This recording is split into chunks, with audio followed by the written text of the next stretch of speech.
आपके जीवन में जो भी दुख है वो तभी जाएगा जब आप ये जान जाओगे कि ये सब कुछ आपके लिए नहीं, इस शरीर के लिए हो रहा है। शरीर को अलग देखना शुरू करिए, ठीक है। शरीर की ज़रूरतें हैं, उसको अलग देखिए। और आपकी जो ये भावनाएं, फीलिंग और दुख, तकलीफ, ये सब जो भीतर आता है ना, इसको बस जानना शुरू कीजिए कि ये क्यों हो रहा है, क्योंकि इसके लिए तो कुछ हो ही नहीं रहा, ये तो है ही नहीं, ये तो झूठ है। हम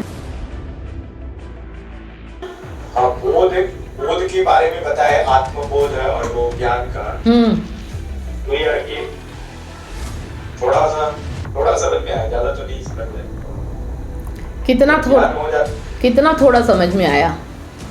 हाँ भाई, ज्ञान हो जाता है तो अब शरीर ही नहीं है, शरीर मान लेते हैं तो कुछ कर्तव्य भी नहीं है। तो देखो, ये यहीं पे कंफ्यूजन पैदा होता है, इसे क्लियर रखिए, है ना, कि शरीर नहीं हूं मैं, इसका मतलब ये नहीं है कि अब शरीर काम नहीं करेगा। शरीर काम करेगा, लेकिन अब मैं नहीं घुसेगा। ये नहीं कहेगा कि मैं कर रहा हूं, मेरे लिए हो रहा है, मुझे कुछ पाना है, ठीक है। अब शरीर के लिए होगा, अब मेरे लिए नहीं होगा। मतलब अपने आप को शरीर से अलग समझना है। आप आत्मा हो, आप सत्य हो, आप शरीर नहीं हो। ये शरीर प्राकृतिक है और इसकी कुछ क्रियाएं हैं जो कि सेट है। अभी पेट के अंदर खाना जाता है, वो अपने आप पचता है, आपके हाथ पैर अपने आप चलते हैं, आपका बुद्धि अपने आप चलता है, मन अपने आप भागता है। तो इनको इनका कर्म करने दो, इसमें अपना नहीं घुसाना है कि मैं कर रहा हूँ, ठीक है। और दूसरों की भी मदद, जो लोग कहते हैं ना कि मैं दूसरों की मदद कर रहा हूँ, तो दूसरों की मदद आप तब तक नहीं कर सकते हो जब तक आप खुद को नहीं जानते हो। जब तक आप अपनी ही परेशानियों में पड़े हो, आप किसी और की मदद नहीं कर सकते हो, ठीक है। तो अपनी मदद करना पहले कि अपने आप को जानना, और दूसरों की मदद ये है कि दूसरे को भी मदद करेंगे कि वो भी अपने आप को जान सके। बस यही मदद है। इसके अलावा ना पैसे से मदद करना है, ना किसी को भीख देना है, ना किसी को खाना देना है। सब अपने आप कर लेंगे जब वो जान जाएंगे वो कौन है, तो सब अपनी व्यवस्था कर सकते हैं। इस प्रकृति में हर कोई अपने अपने लिए जी सकता है, ठीक है। हमें सबकी मदद ये करना है कि वो जान सके कि वो कौन है, ठीक है। पहले हम जानेंगे और फिर लोगों को भी जानने में मदद करेंगे। मतलब पहले हम बोध प्राप्त करेंगे, ज्ञान के पास आएंगे और दूसरों को भी ज्ञान के रास्ते ही ले जाएंगे। इसके अलावा हम कोई मदद नहीं करेंगे, कोई कर्तव्य नहीं है। जैसे हम कहते हैं कि पत्नी के लिए हमारा ये कर्तव्य नहीं, पत्नी ठीक है, आपकी शारीरिक जरूरत है इसलिए पत्नी है। ऐसा नहीं है कि आप बंधन में हो कि आपको करना जरूरी ही है, ऐसा नहीं है। मतलब कोई भी काम जरूरी नहीं है, सिर्फ एक काम जरूरी है, अपने आप को जानना, ठीक है। हमारा काम इतना ही है, हम अपने आप को जानेंगे, बाकी तो जो हो रहा है होगा। ऐसा नहीं है, आप इस शरीर को रोक नहीं सकते हो, आप एकदम से बैठ नहीं सकते हो। आप एक दिन बैठ जाओ, बोलो मैं कुछ नहीं करूंगा, तो क्या बैठ सकते हो? नहीं बैठोगे, क्योंकि ये शरीर अपने आप काम करेगा। लेकिन जो ये दुखी हो रहा है ना, जो भीतर जो अहम बना हुआ है, वो ये जान जाता है कि मैं कुछ नहीं हूं, तो उसको दुख होना कम हो जाता है। मतलब दुख होता ही नहीं है। फिर ऐसा हो जाता है कि जो कुछ भी हो रहा है सब अपने आप हो रहा है, मैं तो करता हूं ही नहीं, तो मुझे कोई फर्क भी नहीं पड़ता। चाहे कुछ मिले तो भी नहीं फर्क पड़ता, ना मिले तो भी फर्क नहीं पड़ता। तो दुख खत्म हो जाता है, ठीक है। दुख से मुक्ति ही ज्ञान का काम है। ज्ञान हमारा इसीलिए है ताकि हम दुख से मुक्त हो सके, और कोई काम नहीं है ज्ञान का, है ना। आपके जीवन में जो भी दुख है वो तभी जाएगा जब आप ये जान जाओगे कि ये सब कुछ आपके लिए नहीं, इस शरीर के लिए हो रहा है। शरीर को अलग देखना शुरू करिए, ठीक है। शरीर की जरूरतें हैं, उसको अलग देखिए। और आपकी जो ये भावनाएं, फीलिंग और दुख, तकलीफ, ये सब जो भीतर आता है ना, इसको बस जानना शुरू कीजिए कि ये क्यों हो रहा है, क्योंकि इसके लिए तो कुछ हो ही नहीं रहा, ये तो है ही नहीं, ये तो झूठ है। हम, ठीक है। जब उसे आप झूठ जान लोगे तो दर्द होना बंद हो जाएगा, क्योंकि उसे सही जानते हो इसलिए तकलीफ होती है। जब इसे झूठ मान लोगे तो तकलीफ ही नहीं होगी। झूठी चीज के लिए कभी तकलीफ होती है? ठीक है। आ रहा समझ में कि अभी भी कंफ्यूजन है? अभी क्लियर हो गया, है ना। मतलब किसी को अपना समझना ही नहीं कि कोई मेरा है। सब प्राकृतिक है और सब एक दूसरे की जरूरतों के लिए काम कर रहे हैं, ठीक है।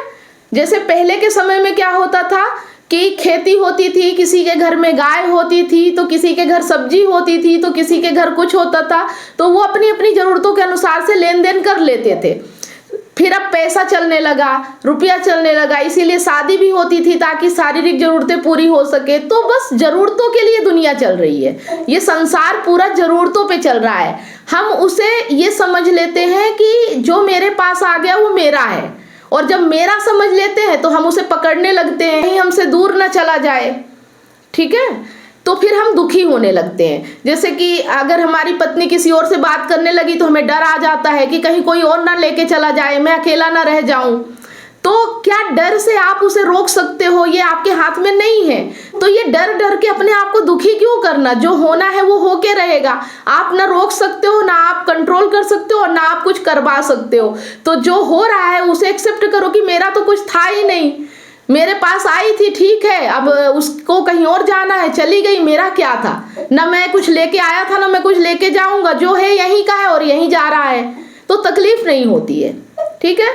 मतलब हम हर चीज को तो वस्तु समझते हैं कि ये मेरी जरूरत के लिए है, ये इससे मेरा ये काम हो रहा है। पर पत्नी और पति और बच्चों को हम क्यों ये समझ लेते हैं, इमोशन क्यों जोड़ लेते हैं? वो भी तो एक वस्तु की तरह ही है ना। एक मतलब एक जैसे कुर्सी है वैसे एक इंसान है। अगर कुर्सी में बैठने की जरूरत है, आप बैठोगे नहीं, इस कुर्सी का कोई काम नहीं है। वैसे ही पत्नी की भी जरूरत, पति की भी जरूरत एक शारीरिक जरूरत होती है जो प्राकृतिक है। उसमें हमारा क्या है? वो तो प्राकृतिक है ना, है ना। एक दूसरे की जरूरत पूरी हो रही तो ठीक है, नहीं हो रही तो जो जहां जा रहा है जाने दो, आ रहा आने दो। अपने आप से मतलब रखो कि मैं ज्ञान हूं, मैं ये शरीर नहीं हूं। इस शरीर को जो जरूरतें हैं, जो चाहिए, वो मुझे बाहर उपलब्ध है ना। आपको भूख लगेगी तो आप खाना खाओगे, ऐसा थोड़ी है कि आप उपवास करोगे, भूखे रह जाओगे, ठीक है। आपका शरीर मतलब पूरा कपड़े चाहिए, आपको सारे शरीर को ढकना है तो आप कपड़े की व्यवस्था करोगे। आपको घर चाहिए, छत चाहिए तो आप घर रहने के लिए बनाओगे। उसी तरह आपकी शारीरिक जरूरतें भी होती हैं, उसके लिए भी कोई ना कोई चाहिए। जरूरी थोड़ी है कि वही व्यक्ति चाहिए। जो आपसे दूर भाग रहा है उसे जाने दो, जो आपके करीब आ रहा है उसे आने दो। कोई ना पाप होता ना कोई पुण्य होता। किसी को तकलीफ नहीं देना है, किसी को जबरदस्ती नहीं करना है। लेकिन जो अपनी जरूरत के लिए आपके पास आ रहा है तो आपकी भी जरूरत है, आप भी उससे अपनी जरूरत पूरी करो। तो ये एक सौदे की तरह हो गया, क्योंकि अगर सौदा ना होता, शादी अगर सौदा ना होती तो इतने एलमनी, दहेज, ये सब क्यों होता? शादी तो सौदा ही है ना एक तरह का।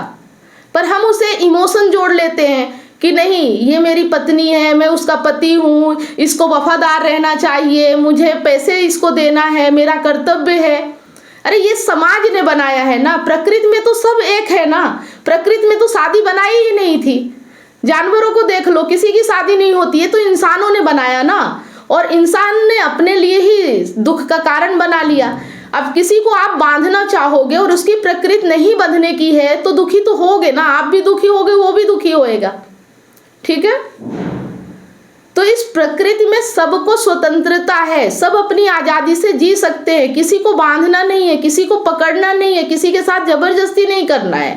बस अपने आप को जानना है, अपने आप को समझना है, और अपने लिए जो मिल जाए उसका उपयोग करना है, जो ना मिले उसको जाने देना है, ठीक है। जो अपने आप मिल जाए उसका उपयोग करना है, ऐसा भी नहीं कि छोड़ देना है, तपस्या करना है और क्या क्या बोलते हैं, योगी बन जाना है, तपस्वी बन जाना है, ऐसा नहीं। अपने आप जो उपलब्ध है सबका यूज करना है, सब जरूरत के लिए है इस प्रकृति में, ठीक है। तो वो लगेगा ना, जब तक आप नहीं जानोगे, नहीं समझोगे, जब तक आप उसी भाव में रहोगे तब तक लगेगा ना। आप ये सोच ही क्यों रहे हो? डर डर के क्या आप उसे रोक सकते हो? डर के आप अपने आप को दुखी कर रहे हो ना। आप डर रहे हो तो दुखी आप हो रहे हो ना, उसे थोड़ी रोक पा रहे हो, है ना। तो जो चीज हमारे हाथ में नहीं है, जो चीज हमारे कंट्रोल में नहीं है, उसके लिए हमें क्यों दुखी होना? बस यही ज्ञान है कि जो चीज हम नहीं कर सकते उसके लिए सोचना भी नहीं है। जो है उपलब्ध है उसमें खुश रहेंगे, और जो नहीं है, जो हो सकता है, उसके लिए डर के नहीं जिएंगे, ठीक है। फ्री नहीं रहेगी तो भी प्रॉब्लम है, फ्री रहेगी तो भी प्रॉब्लम है। जो उसके मन में है उसको बंधन की जरूरत नहीं है। मन को कोई नहीं बांध सकता। क्या आप उसके मन को बांध सकते हो? ठीक है, वो कुछ भी बोलते हैं, लेकिन क्या आप उसके मन को बांध सकते हो? आप उसके शरीर को रोक सकते हो ना, उसके मन को तो नहीं रोक सकते हो। तो इनको भी नहीं रोक सकते, वो भी है। पर इसका मतलब ये है कि अभी आप अपने आप को भी शरीर समझ रहे हो और उसको भी शरीर समझ रहे हो, ठीक है। बस ये ज्ञान यही है, चीजों को समझ जाना, ये जान जाना कि हम जो कर सकते हैं बस उतना ही कर सकते हैं, और जो नहीं कर सकते उसको सोच के दुखी होंगे तो कुछ भी नहीं हासिल होने वाला है ना। फालतू परेशान होना है। जो जिस नेचर का है, जो जिस प्रकृति का है, वो तो वैसा ही रहेगा, उसे आप बदल नहीं सकते हो, है ना। और लोग चालबाजियां भी खेलते हैं। अब जैसे आप आज बोल रहे हो कि नहीं है, इसलिए मैं ये सवाल पूछ रहा हूँ, मतलब अंदर से डर है और सवाल नहीं कर पा रहे हो, लेकिन आप बता रहे हो मैं खुश हूँ, ये गलत है। तो ये डर है ना, ये डर, इसी डर को तो खत्म करना है। ये डर है और इसका मतलब आपके रिश्ते में सुधार नहीं है, क्योंकि आप डरे हुए हो, और डरे रहोगे तो रिश्ता कैसे चलेगा। डर को खत्म करना पड़ेगा, एकदम छोड़ देना है, सोचना ही नहीं है। अगर वो जा रही है तो जाने दो, मत पकड़ो, है ना। हिम्मत रखो अकेले जीने की, ताकत रखो अपने आप में खुश रहने की, समझ रहे हैं। दिखावा मत करो। आप दिखावा कर रहे थे, ये अभी पता चल रहा है कि आप उनके सामने सवाल नहीं कर पा रहे हो, इसका मतलब आप डर रहे हो। ये डर को खत्म करो। ज्ञान का काम ही है आपके डर को खत्म करना। अगर आप डरे हुए हो तो फिर मतलब नहीं है, मतलब कहते तो हो कि ज्ञान समझ में आ रहा है, लेकिन जब डर नहीं जा रहा है तो कहाँ जा रहा है ज्ञान। नहीं तो आप जिस तरह का करने का सोच रहे हो वो नहीं करना है, यही तो गलती कर रहे हो। आप बाहरी करने का सोच रहे हो। आप अपने डर को खत्म करो ना, अपने मन से निकालो इस डर को कि मुझे नहीं परवाह है, वो चली भी जाए किसी के साथ तो मुझे परवाह नहीं है। ये डर खत्म करो अपना, है ना। और जब चली ही जाएगी उस दिन तो वैसे ही निर्णय हो जाएगा कि अब आगे क्या करना है, सोचना क्या है। और अगर छुपा रही है, बात कर रही है, तो क्या दिक्कत है। अभी आपके सामने तो नहीं हो रहा ना, जो हो रहा है उसे स्वीकार करो। आप क्यों पीछे की बातों को सोच रहे हो कि ऐसा हो रहा होगा। आप कल्पनाओं में जा रहे हो, इसलिए आप परेशान हो रहे हो, है ना। आपके सामने तो नहीं हो रहा ना, हो रहा आपके सामने क्या नहीं हो रहा, तो फिर आप पीछे की चीजों को सोच के अपने आप को परेशान कर रहे हो। आपके सामने जो है उसमें खुश रहो ना। आप जहां नहीं हो वहां की चिंता क्यों कर रहे हो। आप जहां हो वहां का देखो ना। आप जहां नहीं हो वहां की चिंता करके आप जहां हो वहां भी दुखी हो, ठीक है। तो नहीं होगी तो आप क्या कर लोगे। आपके मन में घूमने से सही हो जाएगा क्या। फिर अभी क्या कर सकते हैं आप, तो बस यही करते रहिए, है ना। बस यही कीजिए, जो आप कर सकते हो वो कीजिए, जो आप नहीं कर सकते उसके बारे में सोचना छोड़ दीजिए, ठीक है। सोचिए उतना जितना आप कर सकते हैं। मतलब ज्ञान का मतलब कुछ और नहीं है। ज्ञान का मतलब है ये जानना कि हमारी ताकत कितनी है, हमारी हिम्मत कितनी है, हम क्या क्या कर सकते हैं और क्या क्या नहीं कर सकते, है ना। जो नहीं कर सकते उसके लिए हमें सोचना ही नहीं है, और जो कर सकते हैं उसे कर डालना है, चिंता ही नहीं है, ठीक है।